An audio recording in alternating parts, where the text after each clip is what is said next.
આજે આપણે જોઈશું આસન મૂલ્યો અને અંદાજ સાથે સંબંધિત ગેરસમજો. ગેરસમજ 1. 12,748 નું નજીકના હજારના આધારે આસન મૂલ્ય શોધો.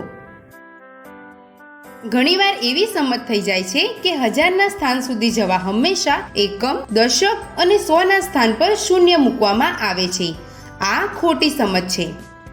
સાચી સમજ છે છેલ્લા 3 અંક 748 સંખ્યા બનાવે છે, જે 1000ના નજીક છે, તેથી તેને શૂન્ય કરવામાં આવે છે અને હજારના સ્થાનના અંકમાં 1 ઉમેરવામાં આવે છે.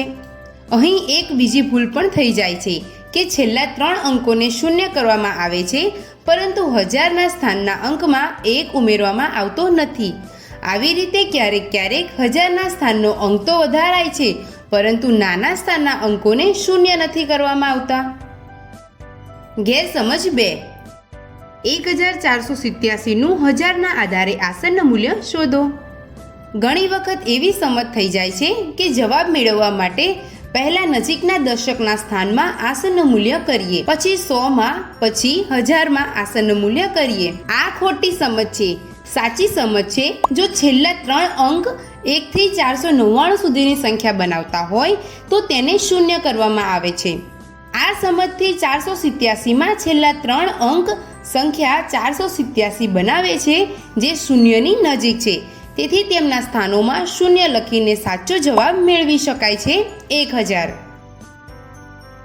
ગેરસમજ 3. 81 નું નજીકના દશકના આધારે આસન મૂલ્ય કયું થશે? ઘણી વખતે એ ખબર હોય છે કે એકમનો અંક 5 કે તેનાથી ઉપર હોય તો દશકનું આસન મૂલ્ય કરતી વખતે ડાબી તરફના અંકોમાં 1 ઉમેરવામાં આવે છે. તેનાથી ઉલટો અર્થ કાઢીને એ પણ સમજી શકાય છે કે જો તે અંક 5 થી નાનો હોય તો દશકના અંકમાંથી 1 બાદ કરવામાં આવે છે. આ એક ખોટી સમજ છે. અંદાજ અને આસન મૂલ્યની સાચી સમજ ન હોવાના કારણે આવી ગેરસમજ થઈ જાય છે.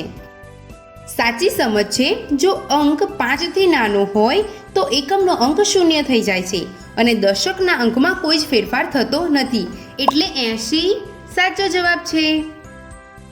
આ વિડીયોમાં આજે આપણે જોયું આસન મૂલ્યો અને અંદાજ સાથે સંબંધિત ગેરસમજો.